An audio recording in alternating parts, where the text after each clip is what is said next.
सो hey everyone, कैसे हैं आप सब लोग। Welcome back to NEET biology Shalini Vyas, एक ऐसा यूट्यूब चैनल जिसमें हम बायोलॉजी के पूरे सिलेबस को in depth in detail complete करने वाले हैं नीट 2026 में 360 आउट ऑफ 360 स्कोर करने के लिए।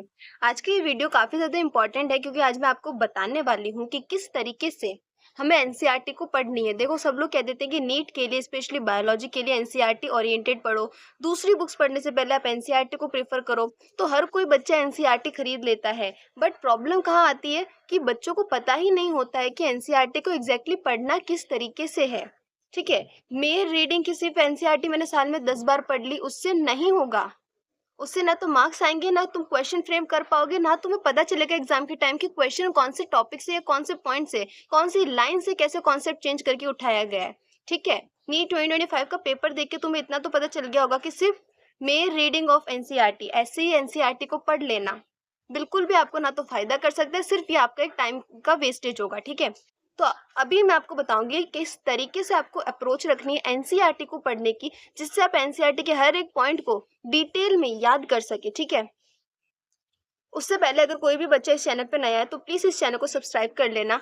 t.me/नीट बायोलॉजी शालिनी व्यास, ये वाला ये वाला टेलीग्राम चैनल प्लीज़ ज्वाइन कर लेना। इस पर मैं आपको जितने भी एनसीईआरटी के जो भी मैं आपको पढ़ाऊंगी, चाहे वो एनोटेटेड एनसीईआरटी हो, फिर चाहे वो हैंड रिटन नोट्स हो, अपडेट्स हो, कोई भी इंपॉर्टेंट पीडीएफ क्वेश्चन, जो भी चीज़ होगी मैं आपको टेलीग्राम पे प्रोवाइड करवा दूंगी।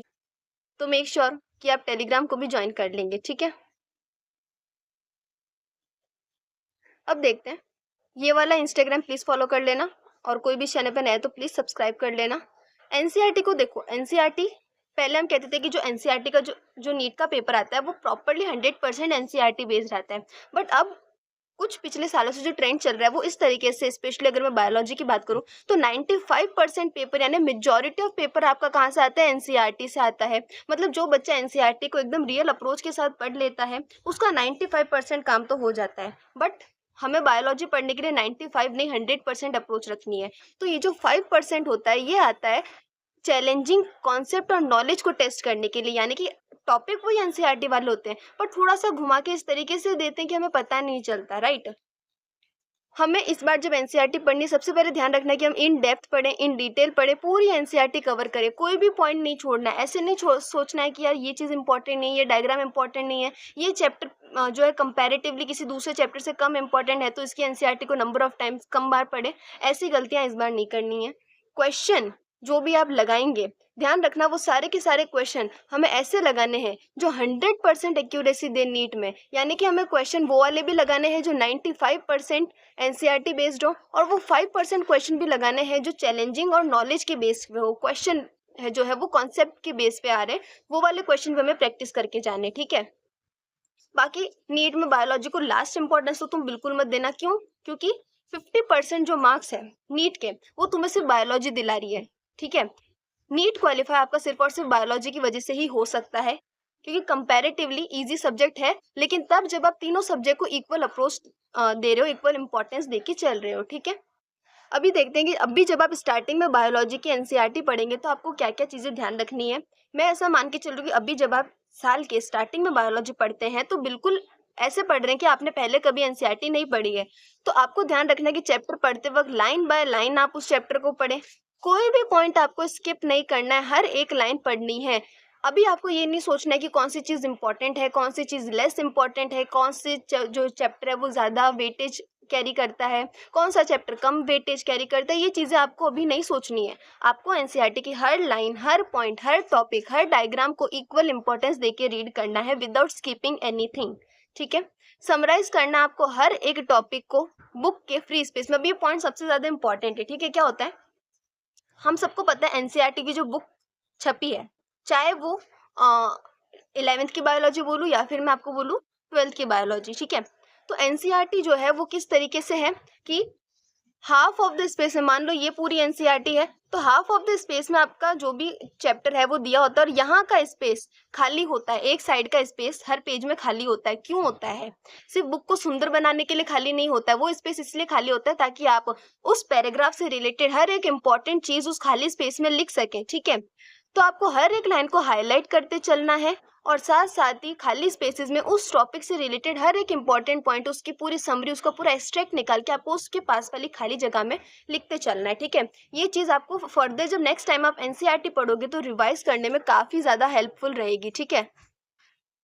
अब एक सबसे इंपॉर्टेंट चीज़ कि कैसे लिखेंगे, तो right related point of every word. अब ये बात कैसे कि जब भी आप एनसीईआरटी पढ़ रहे हो, कोई भी लाइन या कोई भी वर्ड ऐसा आया, जैसे कि मैं आपको एग्जांपल से समझाती हूँ, माइक्रोब्स वाला आया चैप्टर है बायोलॉजी में, तो उसमें मान लो तुम्हारा लैक्टोबैसिलस बैक्टीरिया का कहीं वर्ड आया, ठीक है। जब हम कर्ड की बात करते हैं, microbes use in house hold product, तो जो लैक्टोबैसिलस बैक्टीरिया की हमने बात की थी, वहां पे सिर्फ वर्ड लिख रखा है कि कर्ड को कौन कन्वर्ट करता है, लैब बैक्टीरिया। तो वहाँ ऑब्वियसली हर कोई टीचर आपको फुल फॉर्म लिखाएगा, लैक्टोबैसिलस वर्ड लिखवाएगा। अब आपको सिर्फ उसको लैक्टोबैसिलस याद नहीं करना है, आपको एनसीईआरटी में लैक्टोबैसिलस देख के ये लिखना है। ऐसे देखो, मान लो एनसीईआरटी में लिख रखा है, आप ऐसे एरो करेंगे और खाली स्पेस में लिखेंगे बेसिलस। इसके अंदर बेसिलस वर्ड आया, इसका मतलब क्या कि ये बैक्टीरिया रॉड शेप्ड होगा। और क्योंकि बेसिलस है, इससे ही हमें पता चल गया कि ये एक बैक्टीरिया है, क्योंकि बैक्टीरिया के 4 शेप हम ऑलरेडी पढ़ चुके होंगे बायोलॉजिकल क्लासिफिकेशन वाले चैप्टर में, ठीक है। तो वो चीज़ हमें पता चल गई। तो इस तरीके से हमें हर एक पॉइंट से रिलेटेड समरी वहीं पे लिखनी है, ठीक है। भले ही हम ये वाली बात किसमें पढ़ते हैं, बायोलॉजिकल क्लासिफिकेशन में पढ़ते हैं, लेकिन जब हम माइक्रोब्स पढ़ रहे हैं तब हम लिखेंगे तो एक तो इससे हमारा रिवीजन होगा, प्लस इससे हमारे नोट्स फर्दर स्टडी के लिए बहुत अच्छे बन जाएंगे। तुम्हें कोई भी और चीज़ पढ़ने की ज़रूरत नहीं पड़ेगी, कोई और बुक एक्सेप्ट क्वेश्चन प्रैक्टिस तुम्हें खरीदने की ज़रूरत नहीं पड़ेगी, ठीक है।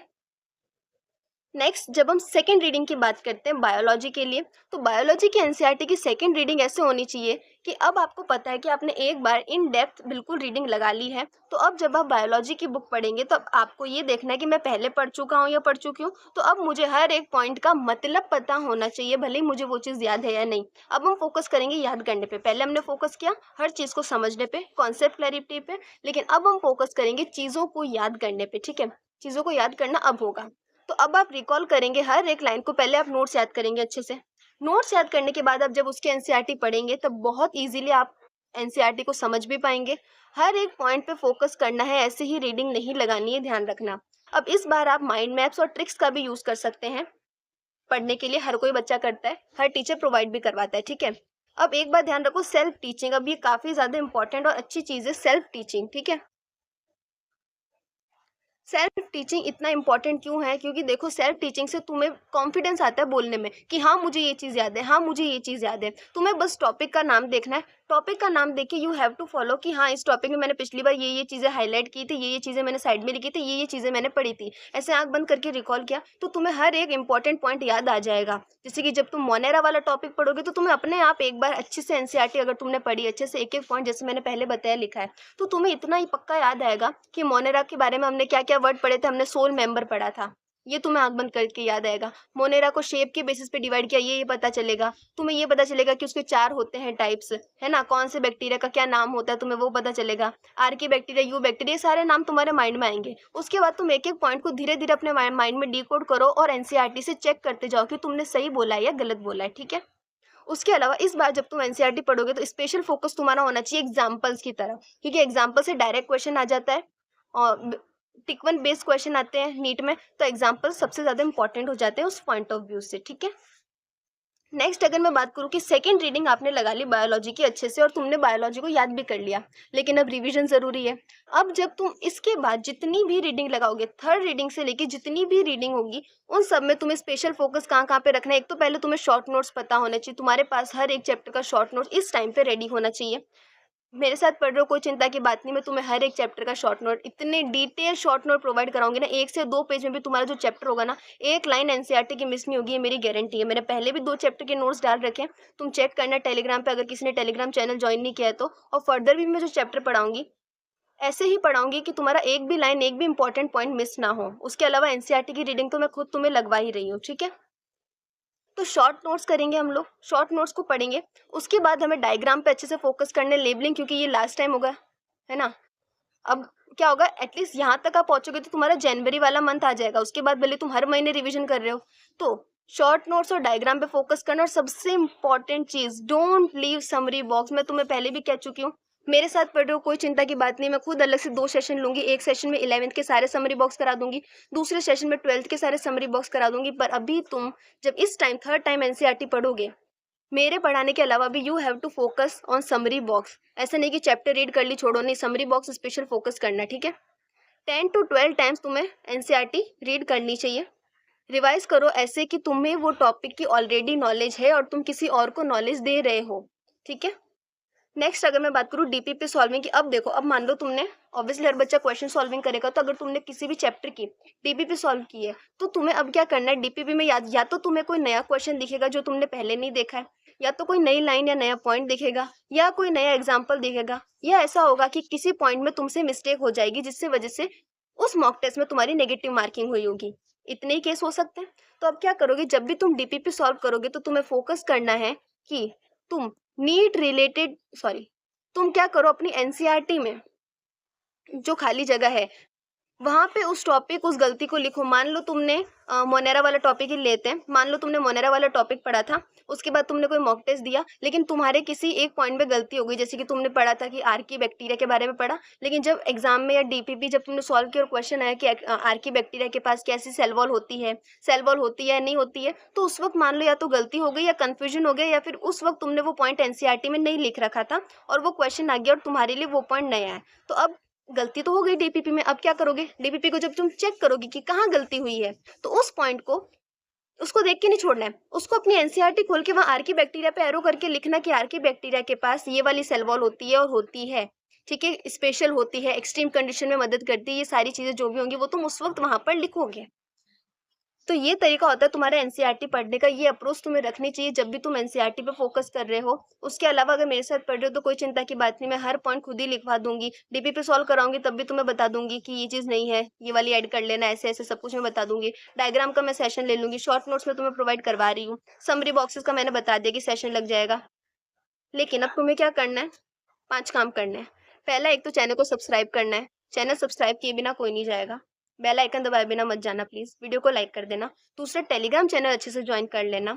तीसरा, इंस्टाग्राम पे फॉलो कर लेना। और सबसे इम्पोर्टेंट जो चीज़ है, क्लास लगती नोटिफिकेशन आती, प्लीज क्लास में आ जाया करो। भले ही तुम लाइव अटेंड नहीं कर रहे हो, अगर तुम्हारा टाइम सेट नहीं होता कोई बात नहीं, एक बार तुम मुझे टाइम बता भी देना, लेकिन अगर तुम्हारा टाइम सेट नहीं हो रहा है तो तुम उसकी रिकॉर्डिंग देखना, लेकिन एटलीस्ट वीडियो आने के 24 आवर्स में तुम्हें वो उस वक्त देख लेना चाहिए। उससे ज़्यादा देर तुम मत करना, क्योंकि मेरे को कुछ नहीं जाएगा लेकिन तुम्हारा बैकलॉग हो जाएगा, ठीक है। मुझे तो कोर्स जितनी देर में करवाना है मैं करवा दूंगी। तुम ये बात ध्यान रखोगे कि मेक श्योर बैकलॉग मत रखना, कवर करने में छींकें आ जाएगी, मैं पहले ही बता रही हूँ, कोई बैकलॉग मत रखना, और साथ साथ में सिलेबस कंप्लीशन रखना, ठीक है। बाकी रिवीजन मैं खुद ही कराऊंगी, कैसे मैं बायो पढ़ाने वाली उसका वीडियो में डाल चुकी हूँ, तो प्लीज़ आप जब प्लेलिस्ट वाले सेक्शन स्क्रॉल करेंगे तो तुम्हें मिल जाएगा, ठीक है। अभी के लिए इतना ही। बेस्ट लक फॉर नीट 2026, साथ में प्रिपेयर करते हैं और बायोलॉजी में 360 आउट ऑफ 360 टारगेट करते हैं। Thank you.